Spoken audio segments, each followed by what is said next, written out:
आज का दिन रीवा एंड मेरे लिए दोनों के लिए बहुत डिफ़िकल्ट रहने वाला था क्योंकि आज थी रीवा की फर्स्ट ईयर की वैक्सीनेशन। तो यूके में 4th मंथ के बाद डायरेक्टली जब बच्चा 1 ईयर का हो जाता है तब उसे वैक्सीनेशन लगती है। तो मुझे यही था कि जब रीवा की पहली वैक्सीनेशन हुई थी वो बहुत छोटी थी, अब वो 1 ईयर की हो चुकी है, पता नहीं वो कैसे रिएक्ट करेगी। तो मैं हेल्थ सेंटर पे पहुँची। प्लान तो ये था मैं और मेरे हस्बैंड साथ में ही जाएँगे, पर मेरे हस्बैंड कहीं पे काम पे फँस गए और वो नहीं पहुँच पाए टाइम पे।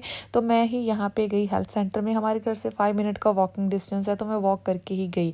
तो आज यहाँ पे बिल्कुल भी वेटिंग टाइम नहीं था, जैसे मैं पहुँची साथ में ही मेरी टर्न आ गई।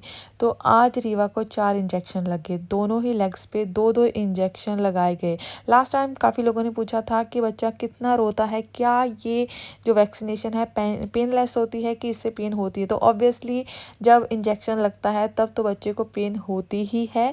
और ये वैक्सीनेशन अगर हम एनएचएस की साइड पे देखें तो पेनलेस नहीं है, पर इतनी ज़्यादा पेन नहीं हुई थी रीवा को। लास्ट टाइम भी वो 30 सेकंड से ज़्यादा नहीं रोई थी। आज भी जब उसे वैक्सीनेशन लग रही थी वो तभी रोई, जैसे मैंने उसे होल्ड करा, हग करी, वो साथ में ही चुप कर गई।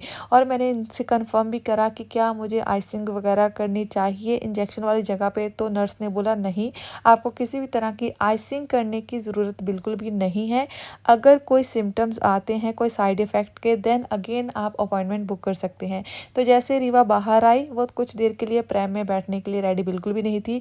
तो मैंने कुछ देर के लिए इसे पकड़ा एंड जब नीचे छोड़ा तो इसने खेलना स्टार्ट कर दिया। देन तो जब मैं यहाँ पे आई थी तो इसकी जो प्रैम की साइड थी वो फ्रंट फेस था, तो मैंने सोचा कि मैं खुद की तरफ कर लूँ कि इनकेस ये रोए ना। तो घर आके मैंने सबसे पहले दी इसे पैरासीटामोल। तो 5 ml जो मेडिसिन है 1 ईयर के बच्चे को दी जाती है, और नर्स ने ये बोला था कि मेडिसिन जितनी जल्दी हो पाए आफ्टर इंजेक्शन दे दो ताकि फीवर ना हो, और मिनिमम 3 टाइम 4 घंटे के गैप के साथ आपने ये मेडिसिन देनी है। तो लास्ट टाइम भी मैंने ऐसा ही करा था, तो रीवा को बिल्कुल भी फीवर नहीं हुआ था उसकी किसी भी वैक्सीनेशन के टाइम।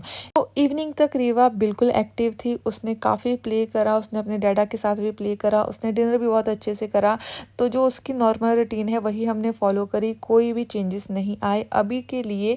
वो बिल्कुल जैसे नॉर्मल बिहेव करती है बिल्कुल वैसे ही थी। बाकी आगे क्या अपडेट है वो मैं नेक्स्ट ब्लॉग्स में बताऊंगी कि क्या उसको कोई फ़ीवर हुआ या ऐसा कोई इफ़ेक्ट आता है कि नहीं आता।